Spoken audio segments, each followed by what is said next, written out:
Welcome to today's Tech Tip. My name is Steve Radowski and I'm a Territory Manager for Truss Joist Weyerhaeuser in Philadelphia, Pennsylvania. Today I'd like to discuss with you a little bit about hole placement in I-joists and what Territory Managers usually find when they get out to job sites and how we can explain the reasoning behind location of holes and how important they actually are. So on my set of horses, which we're going to use as two outside walls, they're 6 feet apart. We have 210 series TJIs, 11 7/8 inches. The one right here in front of me has a hole located approximately 28 inches from inside of bearing to the first inside edge of the hole. We have an 11.5-inch hole by 9 inches tall. And the one behind me has the same exact hole, but that one is closer to our bearing point at approximately 10 inches from inside of bearing to the inside edge of the hole. So what we have on the single span joist with the hole in the center, I just grabbed 2 blocks to make it look as though we were having live load applied to them. And as you can see, no matter where we place this live load or what the weights of the live load are, it's really not going to do or affect anything in the shear value of where this hole is located dead center of the joist.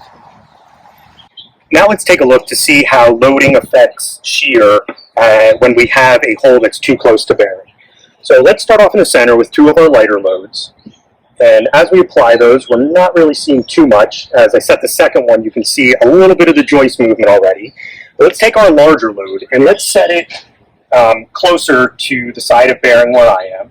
And as I let go of it, you can see that the weight is being distributed through the joist. And as we approach the end furthest from me, we end up with shear failure. And that's because of the loading that's being applied.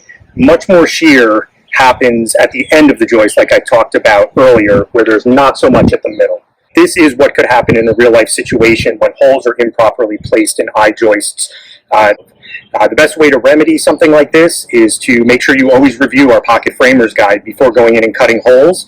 That information and our hole chart can also be found in our TJI 4000 Specifiers Guide. You can also contact your local territory manager. That's what we're here for. We come out, we meet with builders, we meet with architects, engineers to help either avoid this altogether or possibly provide a repair. Worst comes to worst, a joist would have to be replaced. For those of you that are using our computer software, such as Forte Web, that would be a fantastic way to take a look at this. If you had to get a hole that was a little bit closer, but you didn't know what size it needed to be, we could actually go through, set up the same exact scenario, and place a hole and move it to see what would happen and how close we can get to bearing before we have failure. Again, the best place and where we really like to be is always in the center of the joist, but we know that's not always possible. So just make sure you reach out and ask questions. We've always got something to teach you, and we hope to see you on our next video. Have a great day.